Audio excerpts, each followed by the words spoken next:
ಆತ್ಮೀಯ H16 news ಅರ್ಥಾತ್ ಹೇ ಸೀತಾರಾಮಗೆ ಸ್ವಾಗತ.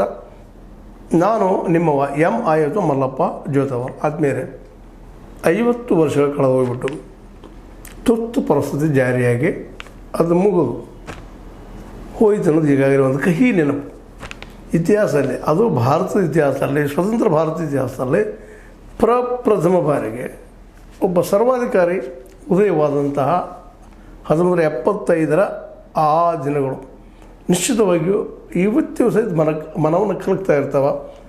ಈಗಲೂ ಯಾರು ಜೀವಂತ ಉಳಿದಿದ್ದಾರೆ ಆ ಸಂದರ್ಭದಲ್ಲೇ ಅವರು ಆ ನೆನಪುಗಳನ್ನು ಮಾಡ್ತಾ ಇರ್ತಾರೆ. ನೆನಪುಗಳು ಇರಬೇಕು. ಯಾಕಂತಂದರೆ ಒಂದು ರಾಷ್ಟ್ರಕ್ಕೆ ಗತಿಸಿದ ತಾನು ಕಂಡ ಪ್ರತಿಯೊಂದು ಅನುಭವವನ್ನು ನಾವು ನೆನಪಿಸಬೇಕಾಗ್ತದೆ. ಯಾಕಂದ್ರೆ ರಾಷ್ಟ್ರ ಅನ್ನುವಂಥದ್ದು ಭಾಳ ದೊಡ್ಡ ಶಕ್ತಿ, ಅದರಲ್ಲೂ ಪ್ರಜಾಪ್ರಭುತ್ವ ಅನ್ನೋದು ಭಾಳ ದೊಡ್ಡದು. ಇಂಥ ಒಂದು ಪ್ರಜಾಪ್ರಭುತ್ವವನ್ನು ನಾವು ಬ್ರಿಟಿಷರ ಒಂದು ಕೊಡುಗೆ ಅಂತ ನಾವು ಹೇಳಬೇಕಾಗಿದೆ. ಯಾಕಂದ್ರೆ ನಾವು ಸ್ವತಃ ಪ್ರಜಾಪ್ರಭುತ್ವವನ್ನು ಅನುಭವಿಸಿ ಕಲಿತು ಬೆಳೆಸಿದ್ದಲ್ಲ, ಬ್ರಿಟಿಷರು ನಮಗೆ ಕೊಟ್ಟಂಥ ಒಂದು ದೇಣಿಗೆ. ಯಾಕಂದರೆ ಇವತ್ತು ನಾವೇನಾದರೂ ಸ್ವತಂತ್ರವಾಗಿ ಮಾತಾಡ್ತಾ ಇದ್ರೆ, ಸ್ವತಂತ್ರವಾಗಿ ನಮ್ಮ ವಿಚಾರಗಳನ್ನು ಹೇಳ್ತಾ ಇದ್ರೆ, ವೈಚಾರ ಶಕ್ತಿ ಬೆಳೆಸ್ಕೊಂಡಿದ್ರೆ, ಮಾತನಾಡೋ ಹಕ್ಕು ಪಡ್ಕೊಂಡಿದ್ರೆ, ಪತ್ರಿಕಾ ಸ್ವಾತಂತ್ರ್ಯವನ್ನು ಪಡ್ಕೊಂಡಿದ್ರೆ, ಅದಕ್ಕೆಲ್ಲ ಕಾರಣ ನಮ್ಮ ಸಂವಿಧಾನ ಅನ್ನೋದು ನಾವು ಅಲ್ಲಿಗೆ ಆಗೋದಿಲ್ಲ.